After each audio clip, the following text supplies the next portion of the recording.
Hello, good evening, and welcome to Varsity Maine Live. I'm Travis Lazarzik from the Portland Press Herald. Tonight, I'm joined by Steve Craig, also from the Portland Press Herald, and the number one professional wrestler in Maine sports media, Dave Dyer of the Kennebec Journal and Morning Sentinel. Guys, thanks for being here. Our guest tonight is a senior at Scarborough High School. He's the defending Class A champion in the 110 hurdles and 300 hurdles in outdoor track. This winter, he has the best time so far in the state in the 55 hurdles indoors at 7.71 seconds. And recently, he was the defensive MVP in the All-American Classic and All-Star football game for high school players that was in Orlando, Florida. Jayden Flaker, thanks for joining us. You're welcome. Thank you for having me today. Yeah. I've always been kind of fascinated by hurdlers because my 5'9" little legs can't really do it. So tell me, what makes a good hurdler? Is it the form? Is it the speed? What's the combination that makes you a good hurdler? For me, it's my height that also helps, but being flexible, and I've been hurdling since 5th grade, so that also helps. It's a lot of time and technique to get it like all the little things down because the littlest thing can make such a big difference. Because like having your arm twist too far backwards would make your shoulders go, and then you're off balance. And that cut down like a lot of time. Hey, Jayden, kind of along that same line, do you purposely try and hit the hurdle, or are you trying to clear it cleanly? You want to clean it clearly, but if you can like kind of like nick it with your butt, so you know you're like as low as you can be, that's also really good. I wanted to get into this. You and I had a chance a week or so ago to talk about this All-America Classic football game. A good opportunity, and you performed really well down there. But why did you think it was important for you to, go to this game? Just to like show to myself and others that like I can play like outside of Maine because Maine competition from all the other coaches' standpoints like not the best like compared to like Texas and California and every other state. So I want to like show to myself and others that like I can compete with the other kids from down south and just all around. Jayden, to go along with that, you talk about showcasing yourself. It's a different time these days as far as high school athletes getting their name out there for colleges. It's definitely a long ways away from from my days where you go to a football camp and you send a VHS tape like in the early 2000s to coaches. Now there's use of, I noticed you have a huddle, a site, social media. How important has that kind of been using social media to your advantage, getting film out there of yourself to coaches who may not have had access like that some years ago? I recently just got on Twitter. So Twitter's a big like handle for like recruiting. So like coaches will like be on Twitter looking for like recruits, looking for your size.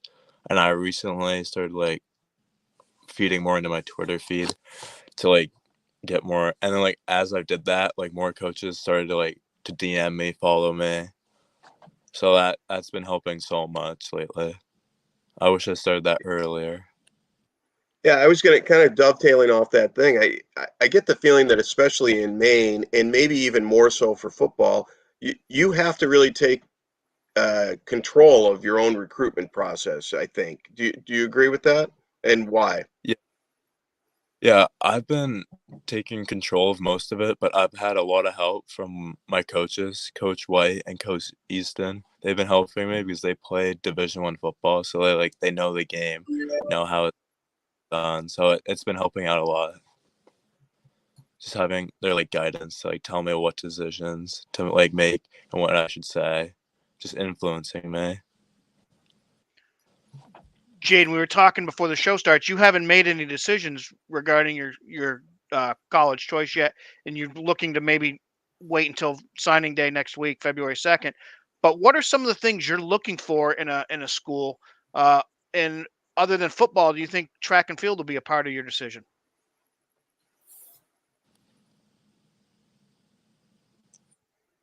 Can you say that again? Can you say the last part again? I think you cut in Sure. that. Okay. What are some of the things that you're looking for? I know a lot of schools have been coming to you. What are you looking for in a school? And will track and field also factor in your choice?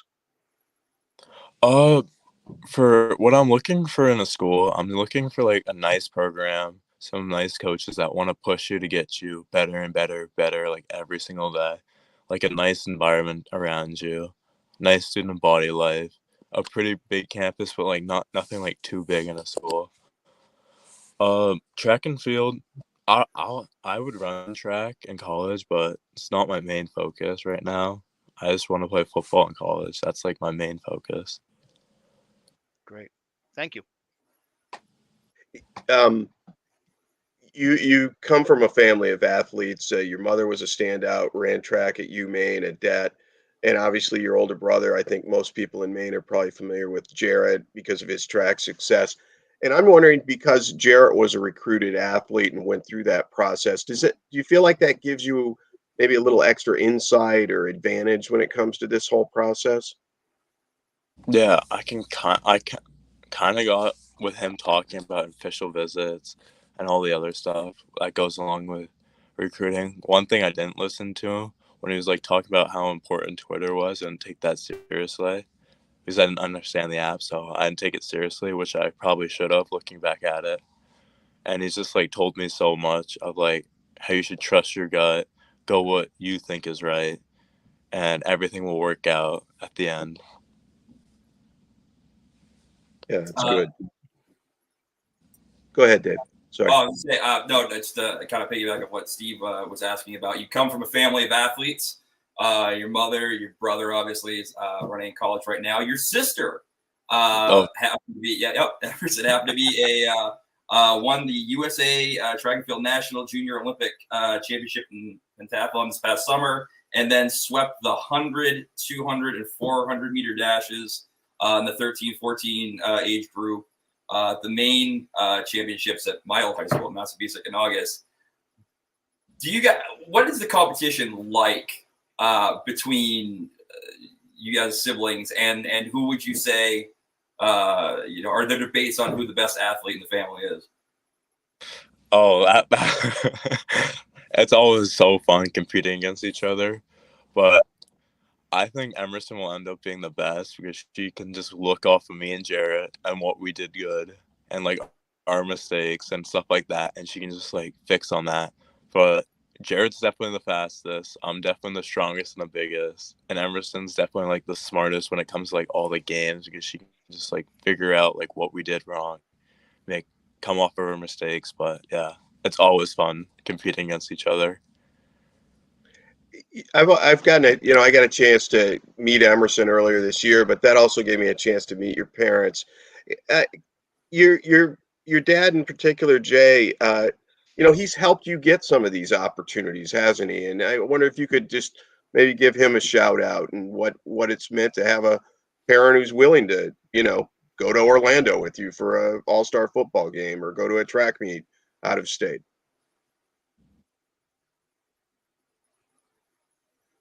Yeah, my dad's been such a big help.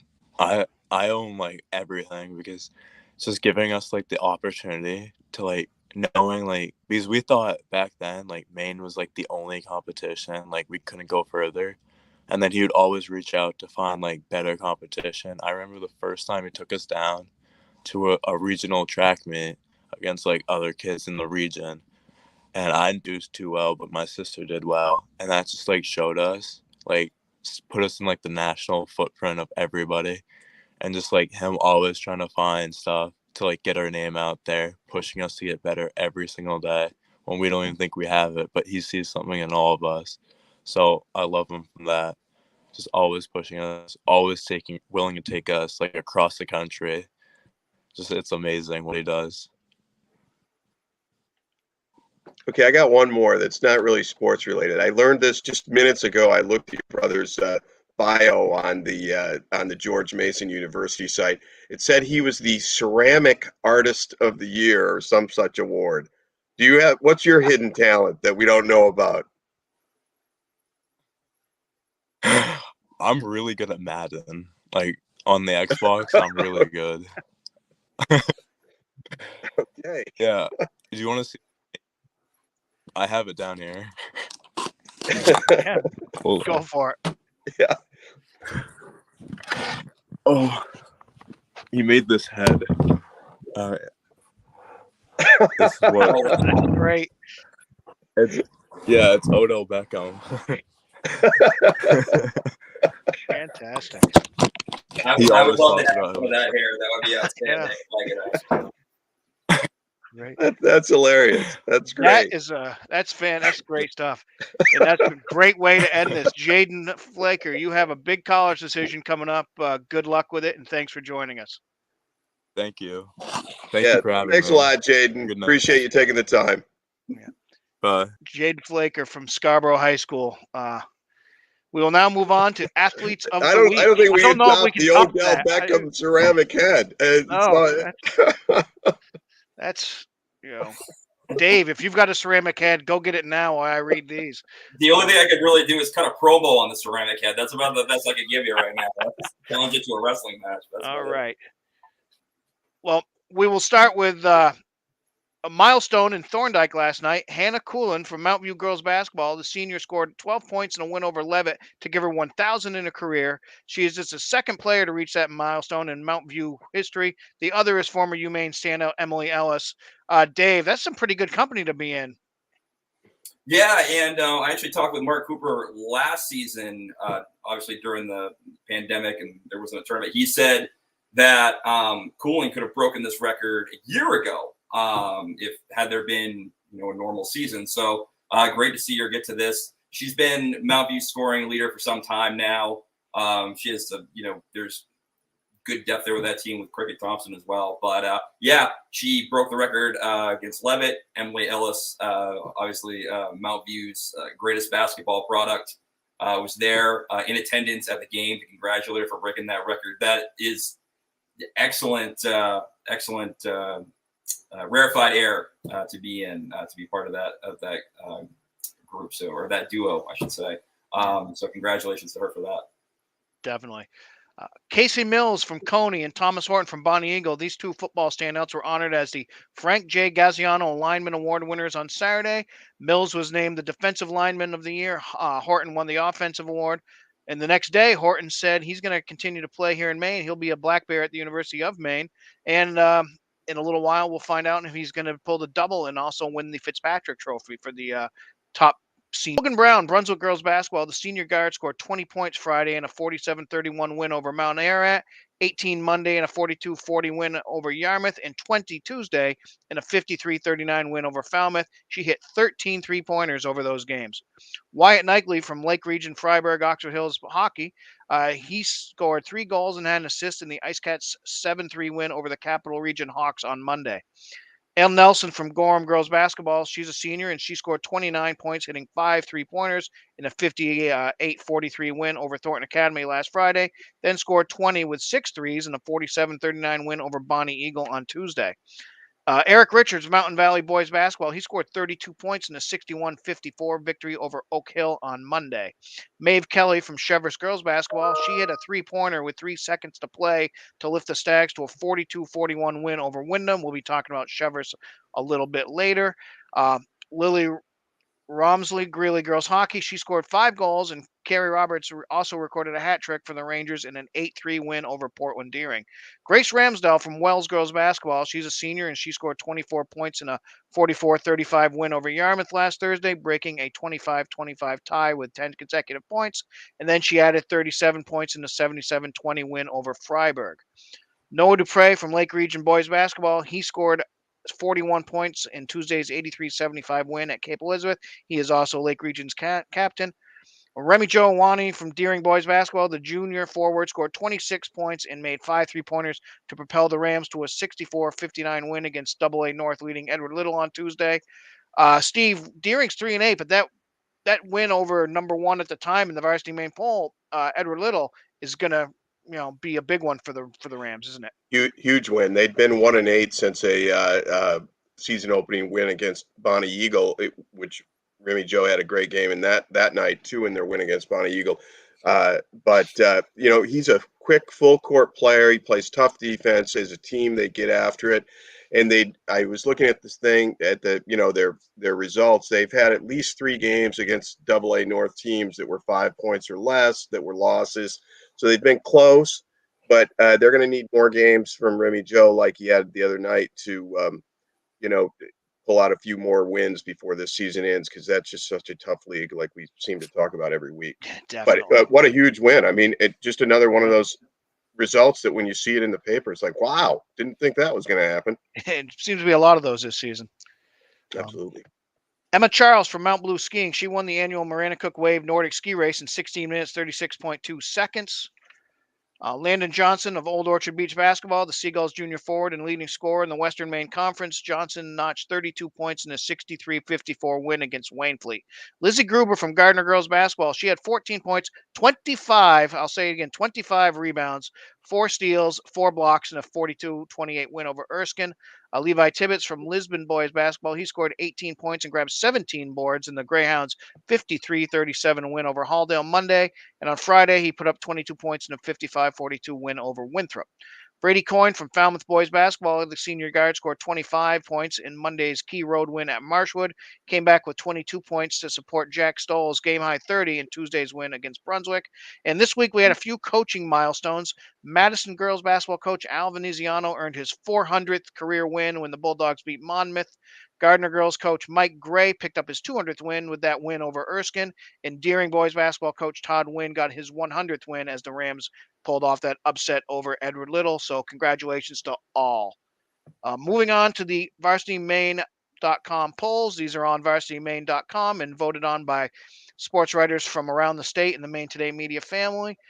Starting with boys ice hockey, Edward Little still number 1 with all 6 first-place votes, followed by Bangor. Number 3, now Messalonskee. Number 4, Greeley. And number 5, South Portland, Freeport, Waynfleet. Dave, this Messalonskee team is just maybe not quietly anymore, but they're kind of just rolling through Class B North. They really are. And the thing that stands out about Messalonskee, at least to me, is in talking with Dennis Martin earlier in the season, he was confident in 3 full lines for that Messalonskee squad. Now, for anybody that knows with Maine high school hockey, a lot of coaches are just hopeful, even in Class A, to have 2 good lines.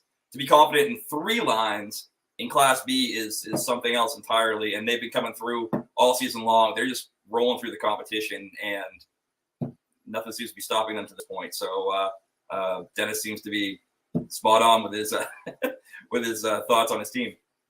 All right. Girls hockey, number 1, still Lewiston, getting all 6 first-place votes. Number 2 is Cheverus, Old Orchard Beach, Wyndham, Kennebunk. Number 3 is Scarborough.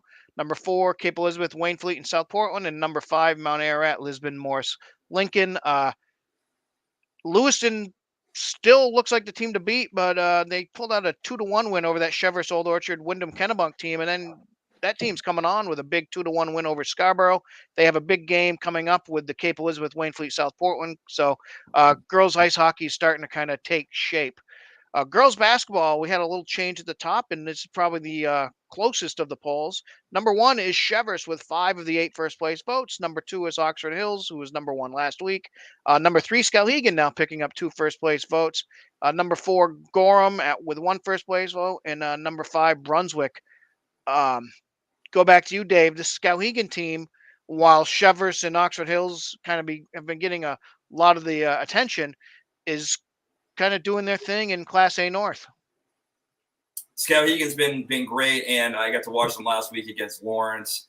Lawrence has been dealing with some injuries, obviously, not at full strength like they were, but Skowhegan's been really rolling. And I think what kind of impressed me last week with them is they pick up a strong win over Lawrence, but they weren't happy with themselves after the game. They knew that they could do more, or that they could play better, despite running away with the win. They just have this inner drive, that just kind of like that you want winning teams to have, that just takes it next level. And they seem to be just gradually picking up the pace with each game. And again, they're rolling right now. Okay. Finally, boys basketball, we have a new number 1, and I think it's the first time this team has ever been number 1. And I was a little surprised that it was unanimous. Nokomis with all 8 first-place votes, followed by number 2, South Portland, who spent some time at the top, number 3, Brewer, number 4, Edward Little, and number 5, Falmouth. Steve, kind of the double-A teams are beating up each other a little bit, and Nokomis just keeps rolling. They've won 11 straight, and the closest game in that run was a 16-point win over Skowhegan.